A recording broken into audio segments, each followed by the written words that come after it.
everyone. Very good evening.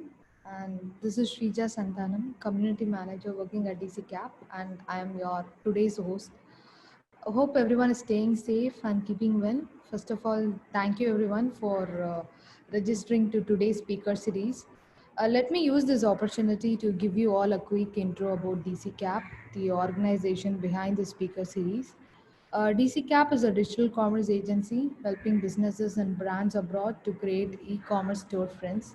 So that said, during these challenging times, being in the lockdown, and it's very much important for every one of us to hone some skill and learn new things and to facilitate learning for our employees as well as for the general community.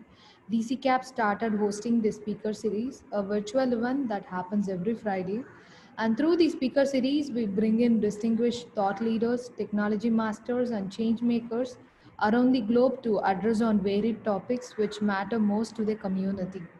Having said that, today I am glad to organize one of the most powerful and compelling types of AI session, a computer vision, which you have almost surely experienced like any number of ways without even knowing it.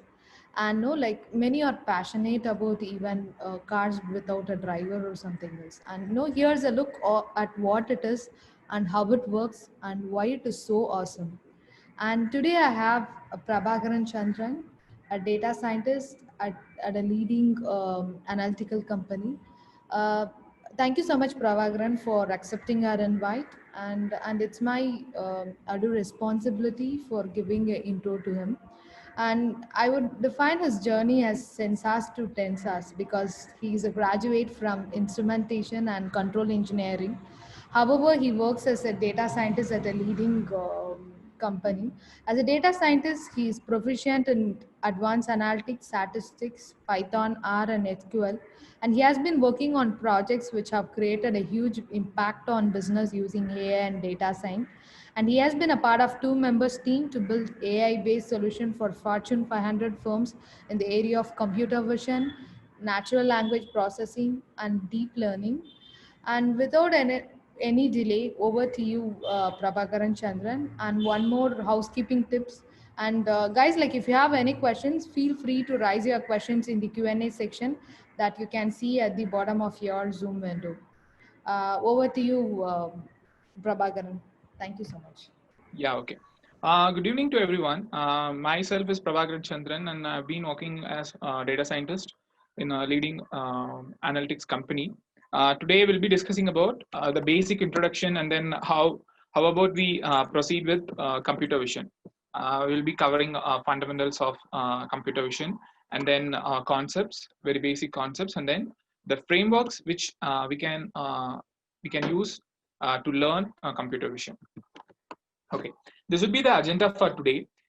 So since this is a very introductory session on computer vision, I would like to like discuss about like deep learning, because deep learning is the backbone of computer vision technologies. And then what is artificial neural network and then neuron. Pretty much like everyone might know that, but for beginners, absolute beginners who is very new to this field, so we'll be discussing about that also. And then what is computer vision? What is the difference between classical and model computer vision? And then how the convolutional story happened, as in like convolutional neural network we'll be discussing, and application of computer vision. So we'll be mostly discussing about how this convolutional neural network can be used for like image recognition. What is the major concept behind that? And then using that convolutional neural network, we can build n number of applications, n number of like problem solving and like computer vision industry. Because nowadays I've been working with respect to vision control, which is about in manufacturing industry. Will be uh, more into quality control with respect to robotics, so that the basic convolutional neural network and understanding that would help in all the aspects. And then very basic concepts are like propagations and then optimizers, loss functions. Everything will be looking to. So it's going to be a complete technical and conceptual session. And then what is transfer learning? And then like we'll be discussing about various convolutional neural network architectures and then frameworks for computer vision. So what is deep learning? So deep learning is a machine learning or soft computing method, because there is a lot of confusion between what is machine learning, what is deep learning, is that both are different or else same, and then what is artificial intelligence, like that, a lot of confusions over there. But machine learning is the huge term which makes the machine as in a computer to learn in such a way using some soft computing methodology or statistical modeling methodology. When it comes to neural network, deep learning, it is completely based on artificial neural network, which has been inspired from uh, human brain activities, like how the neurons are working, what is the mathematical implementation of that particular neuron. Both concepts are obtained or is inspired to build artificial neural network in the early 1940s. So, which is a shallow neural network. The first mankind neural network is McCall-Spitz, which is to resemble the electronic brain. And then the learning algorithm proposed in HibNet. The major breakthrough in deep learning is backpropagation, because backpropagation is nothing but like how we are preparing for exams. So you will be preparing for exams and give some mock test, get some marks, get some some suggestions. Based on that, you will rectify yourself. Like that, the backpropagation allows a neural network allow the neural network to learn and then to rectify the errors. And then one of the major discovers innovation in neural networks is perceptron, which is adopted the backpropagation method. And some unsupervised networks evolved in the period of 1970 to 1990, which is self-organized maps, Boltzmann machines. These are the fundamentals to unsupervised neural networks like autoencoders, general adversarial networks. Those things and all like evolved from these kind of neural networks. And then in early 2000s and 2005, those time, computer vision, computer vision is mostly depends on normal Fourier transforms and wavelet transforms, because of lack of computational facility. Nowadays only we are using GPUs and some extra like infrastructures, but that time there was a lack of computational facility, so that only all the concepts were in 1940s, 60s and 80s, but now only we are implementing it. And LayNets short-term memories are one of the major domain-specific networks. LayNet is convolutional network for computer vision. Short-term memories recurrent neural networks are for sequence generation, sequence-related data like music, NLP, those kind of things. And nowadays we are using a lot of GPUs, and then using transfer learning, as in like pre-trained model we are using, and then easily built applications quickly. Nowadays, front runner in AI domain is vision, language, speech, and control are the major things in AI domain. Even we all are obsessed about Tesla and its like driverless car, as a self-driving car. It is completely based on these four things, the major vision and control things. They are they are trying to improve their computer vision accuracy about 99.9 percentage, because now human detecting their human recognition accuracy is about 98.5 plus, but still they are trying uh, to compete with humans eye power. So we'll start up with the basic neuron and neural network. How does it look like? The simple neuron, I will use some point. 1 second, spotlight.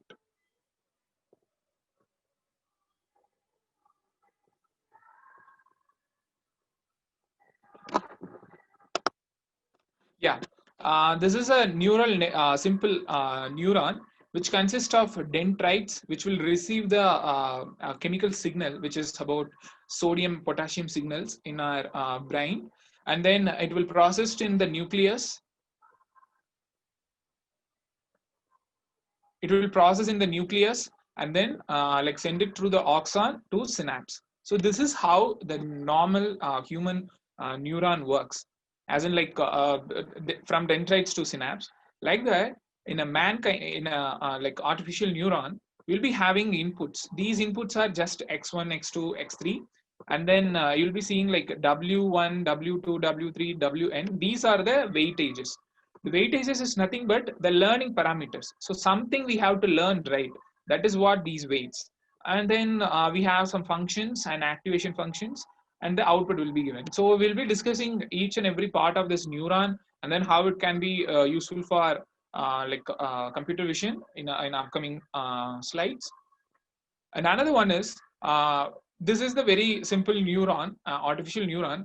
When it comes to artificial neural network, it is a connection of multiple neurons. It will build a network like this is an input vector or input layer, and then output layer in which we will be getting predictions, whether it is a car or cat or human, or you can get something like how much sales that gonna happen in next year. It is based on your use case. For our use case, which is computer vision, it might be either uh, classification of that image, as in like what is that particular image, cat or dog, or else women or men, or else boy or adult, or kid, or else like infant, like that you can classify. And all nowadays like the advanced computer vision techniques and all, like using object detection, it can detect multiple objects in a frame. You can embed with your camera or your system, and then connect with your control system, so that that loop will do the vision control, the quality control processing in food industries, and then the package management things and all is embedded with a control system. Since I am a control system engineer, I had done a small 2 or 3 projects like collating computer vision and robotics. Robotics is nothing but simple control vision, control systems only, because we had used some robotic arm. That's it. So yeah, now we'll be discussing about what is computer vision, what is the difference between traditional and model. So computer vision is nothing but it is like mimic our human visionary system, and then it is like majorly built on top of deep learning technologies. Nowadays, I want to tell you about like a difference between traditional and modern machine learning. Sorry, modern like computer vision technologies.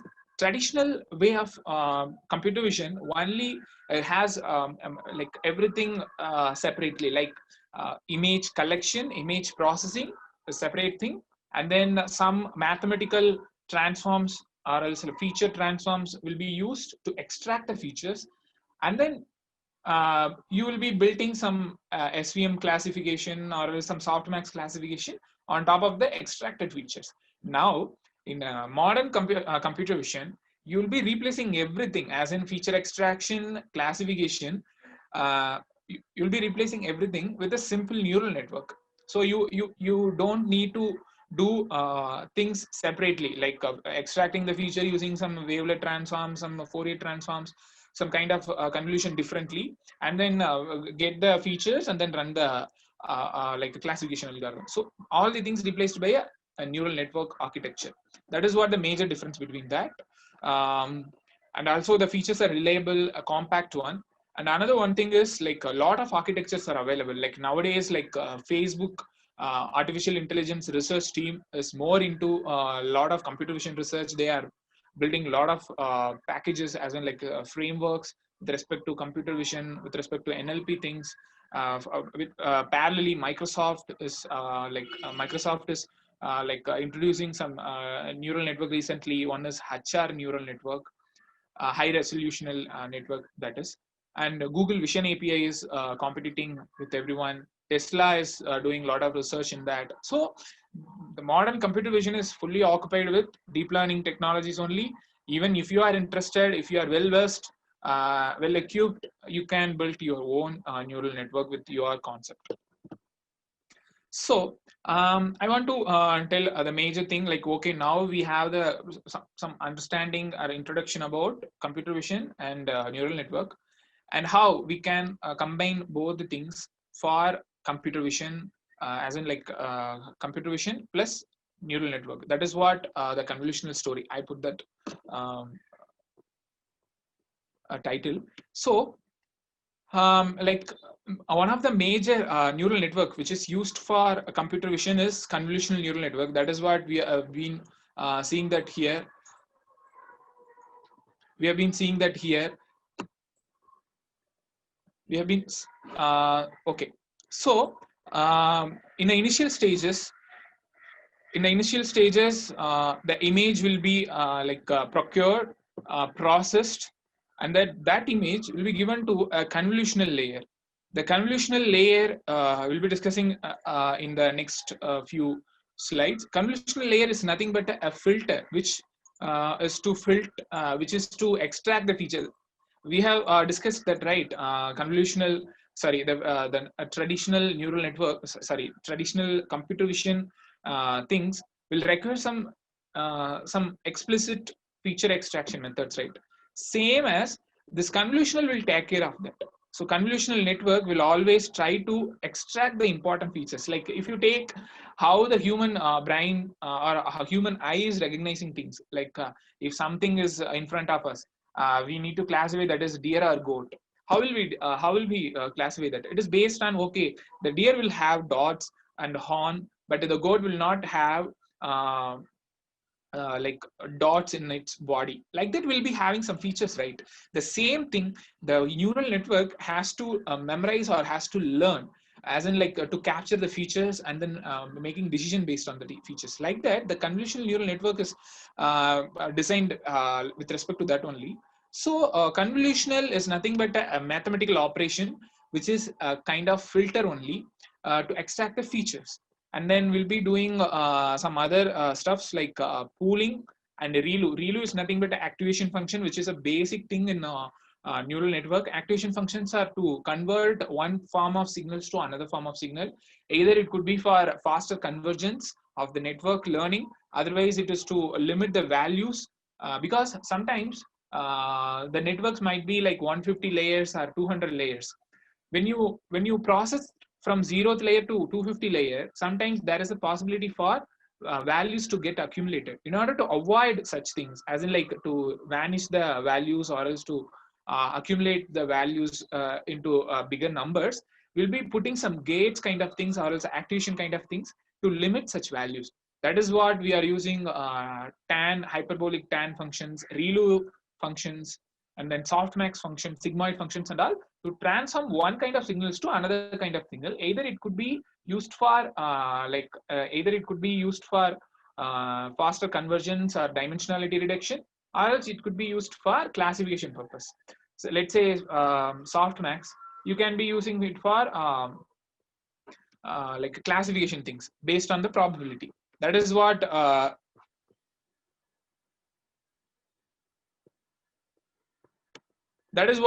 present in here, this function, dog, cat, a boat, or bird, like that. So this is the simple structure of the convolutional neural network. We'll be discussing one by one. So the key structural components of convolutional neural network is convolutional layers, activation layers, pooling layers, and fully connected layers.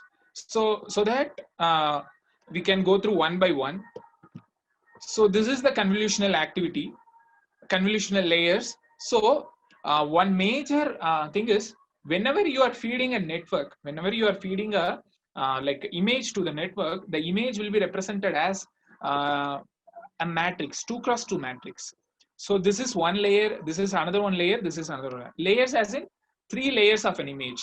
So if we are taking some 1080 cross 2000 pixels, as in like, let's say like 4K pixel image, you'll be having 4000 pixels in X and Y axis, or else like in rows and columns. And then it will be represented as red, green, and blue. Because to make the color combinations, obviously red, green, blue are the major thing. Based on the combination of these three colors, you will be getting other colors. So that's why we have three matrices, which is about like some 7 pixels, three matrices. So this filters, you are seeing that, right? W naught, W naught, W naught, and filter is there, right? That is what the like convolutional layer. So it is like randomly initialized. You can have anything like -1. So this filter is what I mean, convolutional layer. Based on the convolutional network architecture, you can define this with any size, as in like now here we have used. Now we have we have used 3 cross 3 as in like 3 rows and 3 columns. Some neural networks, some convolutional neural networks architectures will have some 4 cross 4, 5 cross 5, like that. It is based on our wish, like if we are building any network. So it is nothing but simply like multiplication and addition process. So this 0 will be multiplied with -1, and then the, like I will play this GIF. So it will traverse on that. This one filter will traverse on the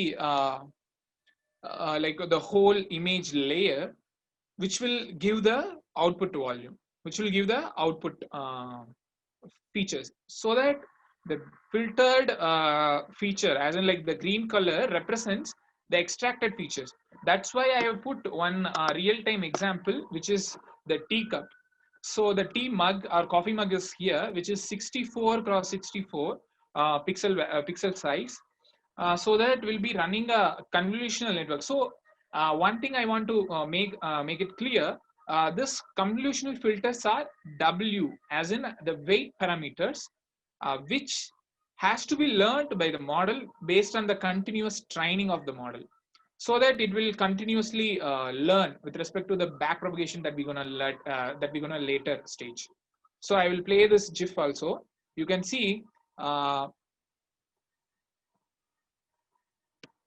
this small box will be traversed, as in the small box will be multiplied with this filter, convolutional filter, and then the final value represented like this. Even if you see that 64 cross 64 is reduced to 62 cross 62, when you do this thing continuously, you will be able to get the important features, as in like important pixel values, which defines the important edges and curves. Those parameters you'll be get.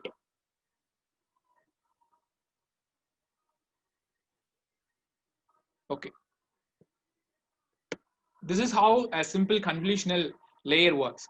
All these values are W, which has to be learned, and then bias will be adding. This is the traditional way of like training a network. Every layer has to be added with some bias in order to introduce some kind of like some kind of base value. Sometimes we might get all the values 0, so that to avoid that.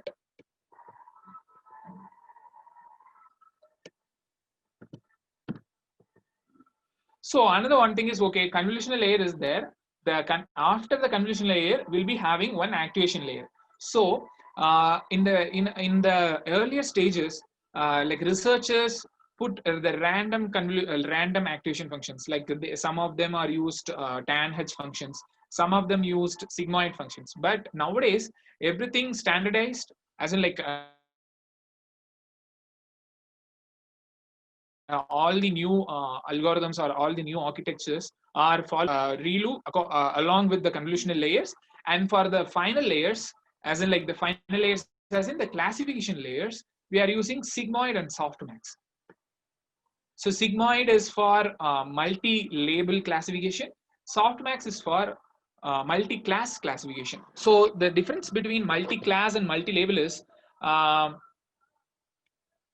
in the multi-class classification, you can classify things either of it only. Okay, whether it is sunny or cloudy, or the night, or else like morning or evening or night, like that only you can classify.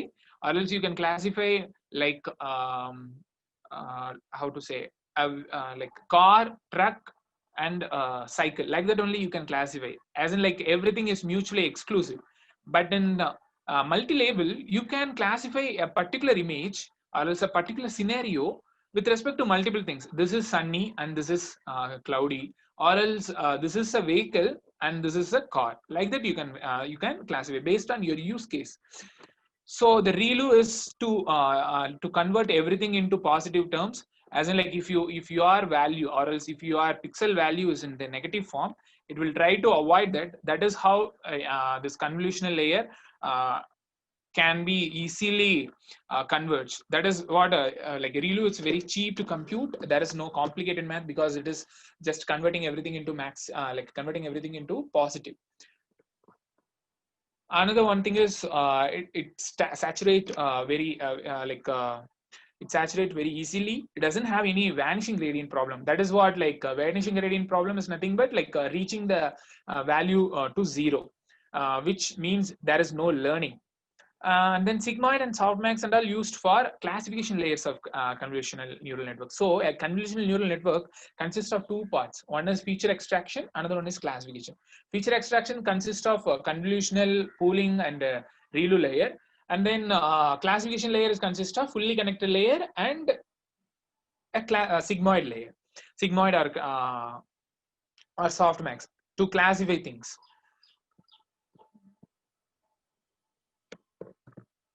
And then pooling layer is nothing but is majorly used for extract some features and then control the size of the weights and biases. Sometimes that might overfit. Overfitting is nothing but like model is getting biased towards some kind of data. So that only we are introducing this max pooling or average pooling. Max pooling is nothing but selecting the maximum value among that particular thing. Like average pooling is calculating the average. So why do we need to use this? Because we are doing this convolutional thing continuously, like 10 times, 20 times, 100 times. Sometimes we might get some huge dimensional.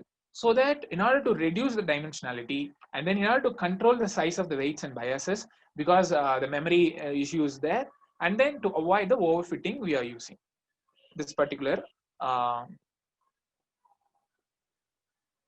thing. Hello, am I audible now? You are audible, Prabhakaran. Okay, fine. I'm checking in between so that everyone on the same page. Okay, so now we have the idea about convolutional layer, pooling layer, and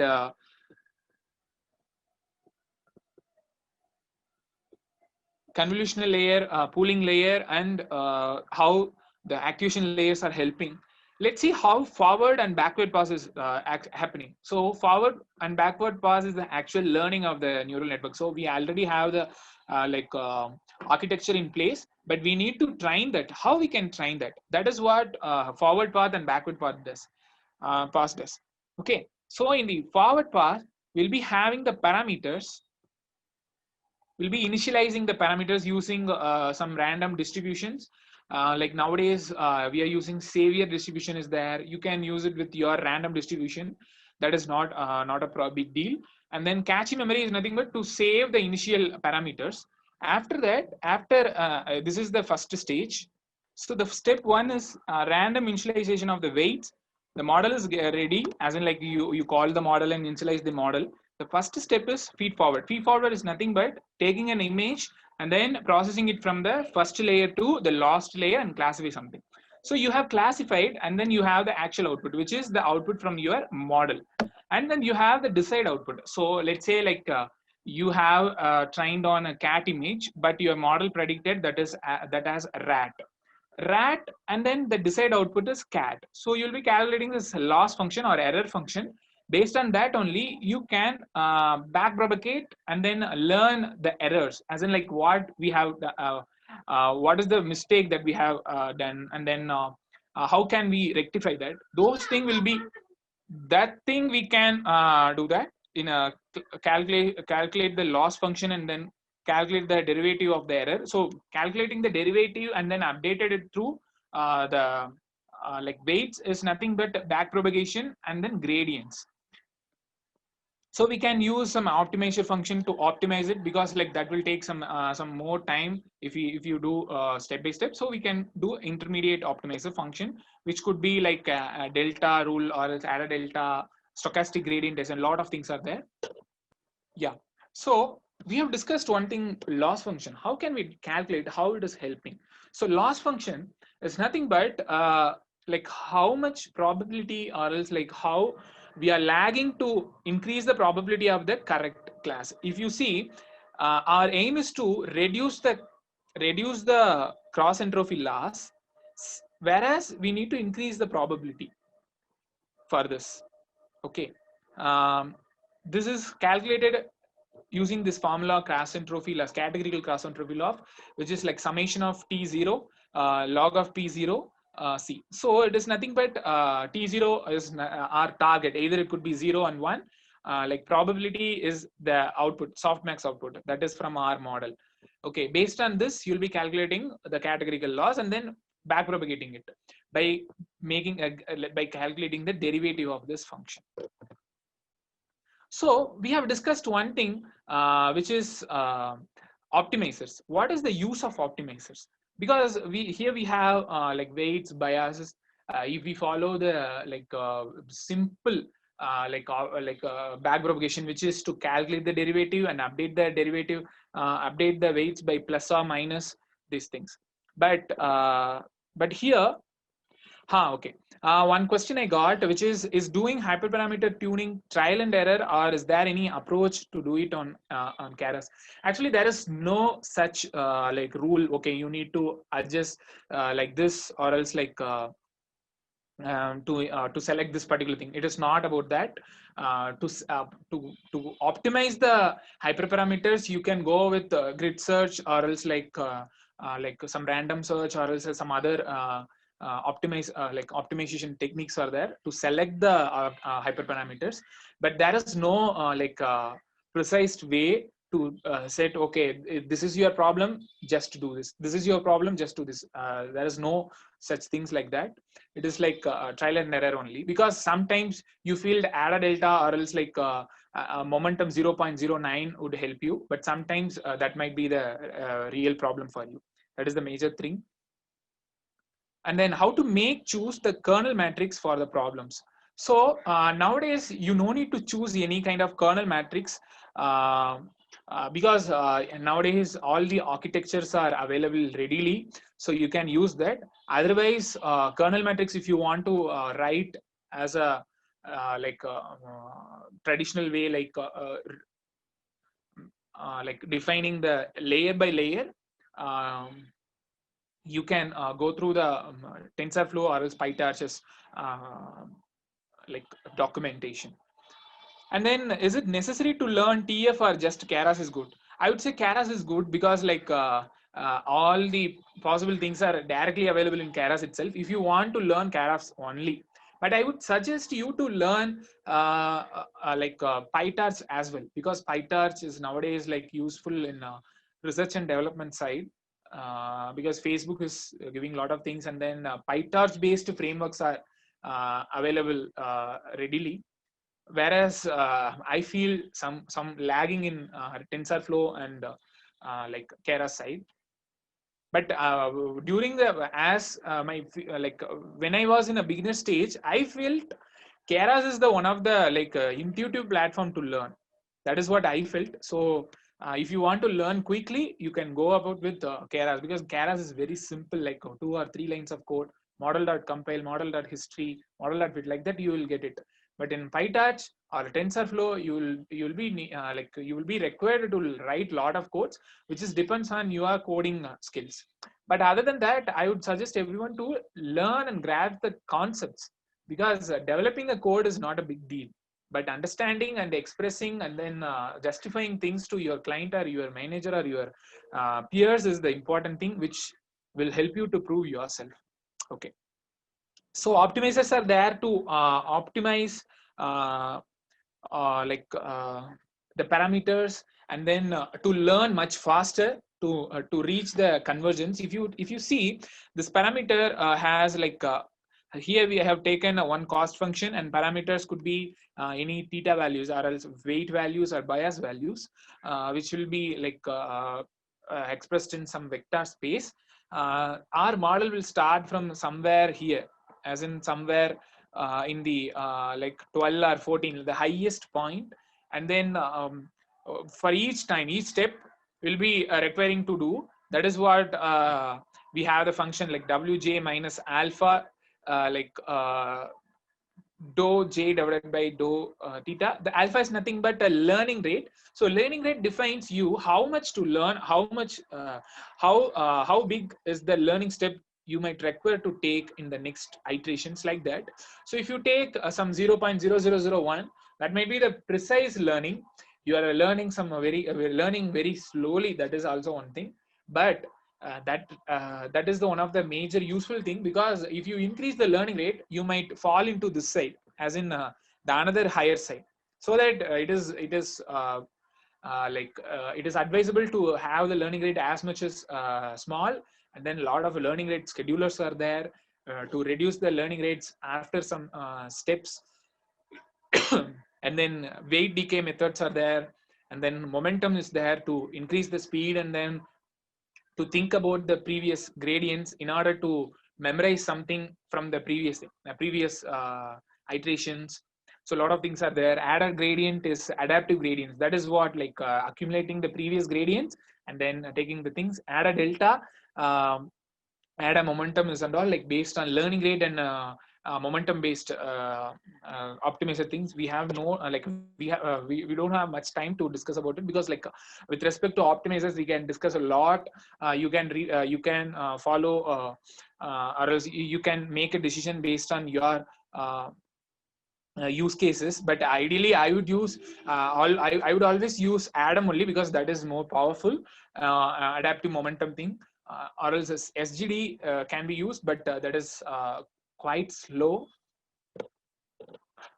And I would always use a learning rate scheduler, because sometimes we might need to go very precisely, as in we might need to take care of about our learning parameter, so that learning rate scheduler might be the useful one. That is nothing but reducing the learning rate for every 100 iterations, or for every 1,000 iterations, like that.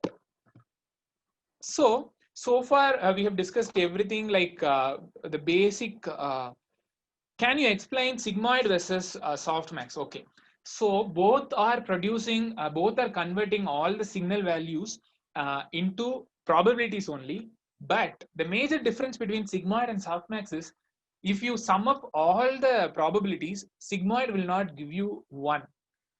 Okay, why doesn't give any values as one? Because the particular image has two properties. Either sorry, it could be a cat, and it could be a vehicle. Sorry, it could be a animal, like that. It is it is not a exclusive classification.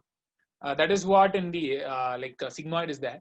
Even sigmoid, you might need to set some threshold, as in in logistic regression, or if you have only one class, two class binary classification, you might need to give some threshold. Okay, greater than 0.5 you will be classifying as that as cat. Less than 0.5 you can classify that as dog. But here in softmax you will be getting two probabilities. For cat it is 0.3, for dog it is 0.7. You'll be classifying which class has higher probability. That will be your output. This is the major difference. There you'll be using threshold for a classification. Here you will be using you will be selecting based on maximum probability. That is why the name is soft max, maximum probability. And then you as in your end outcome should be, you should increase the probability, whereas you are reducing the loss function. That is what the soft max function. Okay, CNN architectures. So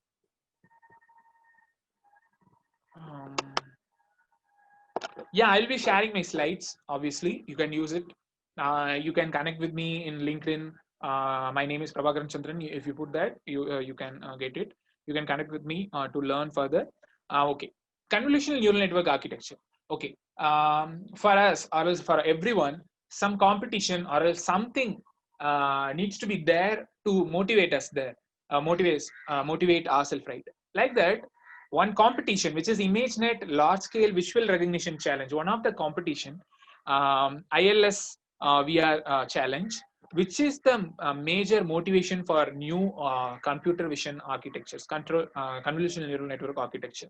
It starts in 2008 or 2009 itself. I am not sure, but it starts with AlexNet, that is here. So that is nothing but 1 million images were there, about 1,000 classes, 1,000 different class of images.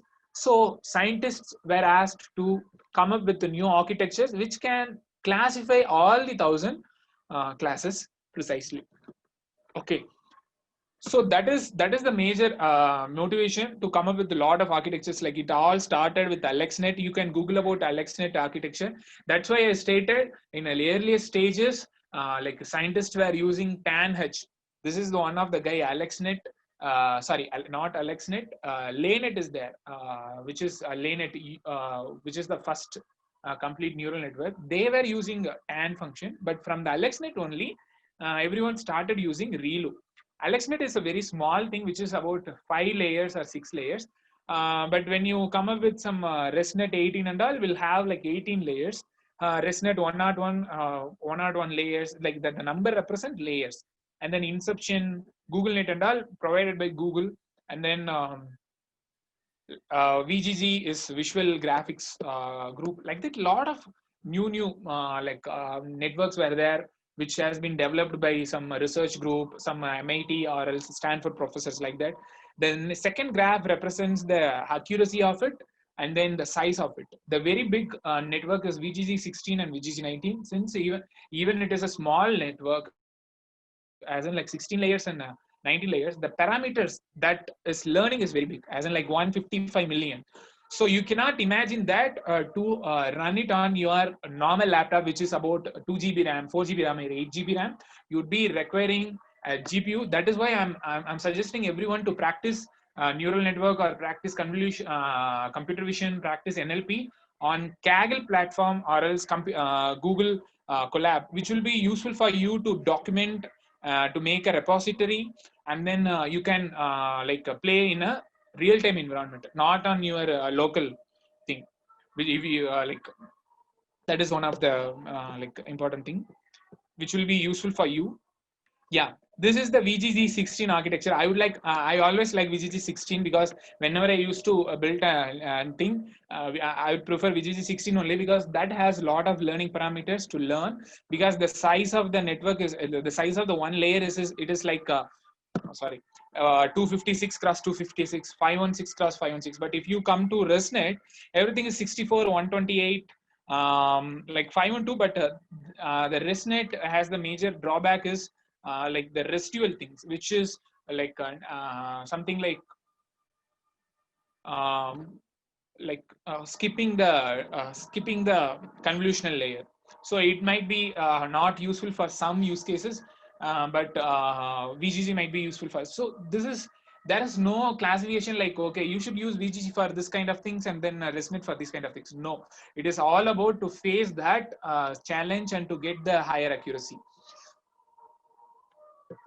So in ResNet is the one of the major thing is you will be having some network skips, as in some residual actions. The actual image will be added together with the filtered features, like that you will be having. So if you count the numbers, you can find nearly 16, 1, 2, 3, 4, 4, 4, 4. So 16 layers are there. The FC is nothing but fully connected layers. So after this pool, this average pool, you will flatten everything, as in like all the 2x2 matrices, 2x2 features will be converted into a single layer, as a single layer, as in a single one dimensional array. And then further classification, softmax classification or else like sigmoid classification will be take place. So this is the simple network, simple workflow for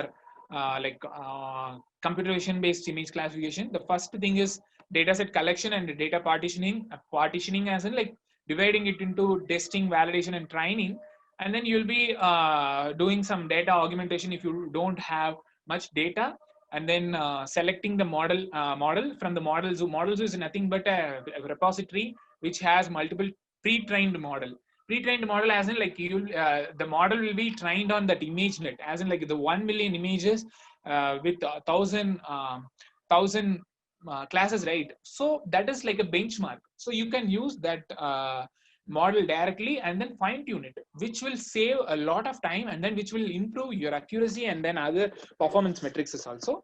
The networks and loss optimization and all, like the traditional way of like training a model only. So here I have put another one thing is like transfer learning. Transfer learning is the major topic and then the daily day-to-day use computer vision or else like deep learning engineers use.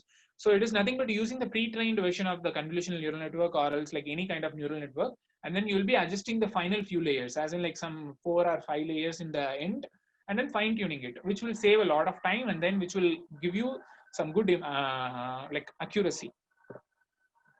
So at last, we have something like frameworks for computer vision. You can learn from anywhere.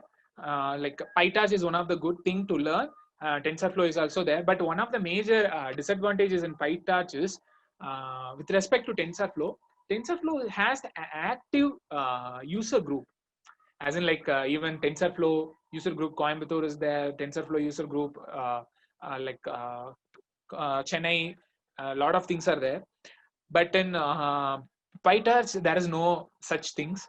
And then Caffe 2 and all like mostly useful for deployment or else like productionalization thing, because that is written on C and C++, which has higher processing speed. Keras is this small framework from the TensorFlow only. I would suggest you to look into this one. Look into Dedectron 2, which is the framework from PyTorch group, PyTorch Facebook research, Facebook Artificial Intelligence Research Group. You can go through that because that is very powerful. That has a lot of model use. But one of the major thing to note on Dedectron 2 is that is only for computer vision, especially for object detection and segmentation.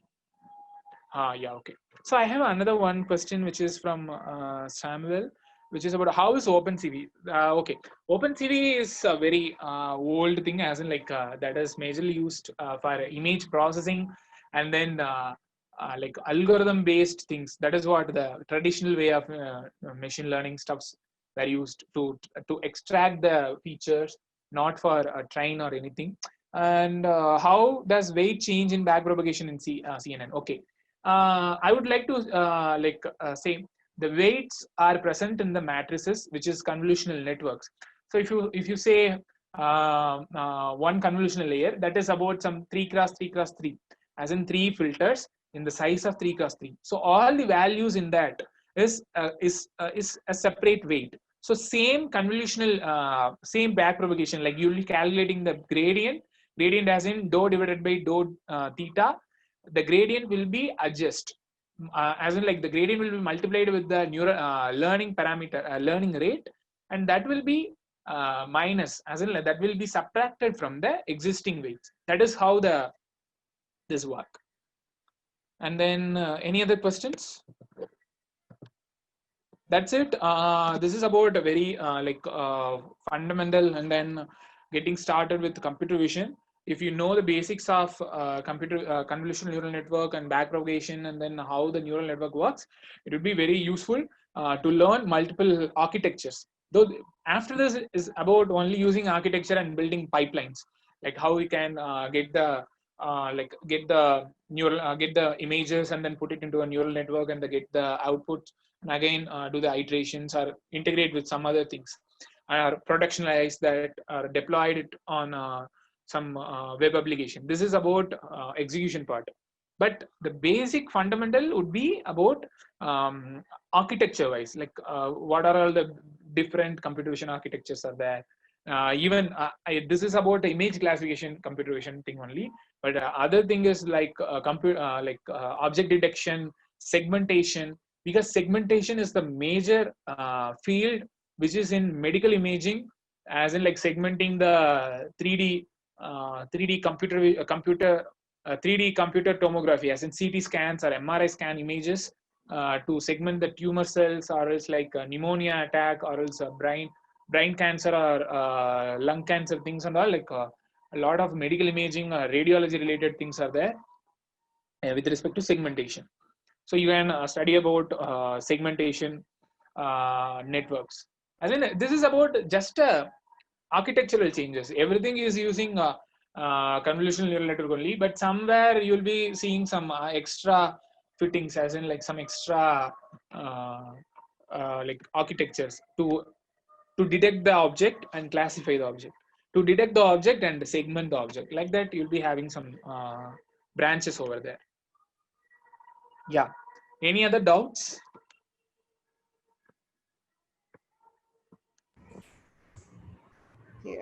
Thank you so much, Prabhakaran, Yeah. for the insightful. I think we have completed on Yeah. time. Yeah. Like we have done, and like I believe like you have addressed all the questions. Yeah. I have answered all the questions. If anyone has any questions, you can post it here, or else you can catch me through LinkedIn. I would like to thank DCAP team and Srija Santanam for giving me such an opportunity, to take a session on computer vision. Really thankful. Thank you, Srija, and thank you, DCAP team, TCCAP team. And thank you, Prabhakaran. It's our pleasure. Like, thank you so much for giving more insights to the participant. I hope like everyone had a good learning session. And thank you, Prabhakaran. Thank you, everyone. And Yeah, thank you see you all. everyone for joining the session. Yeah. You can write any feedbacks to my LinkedIn. Thank you all. Yeah, thank you.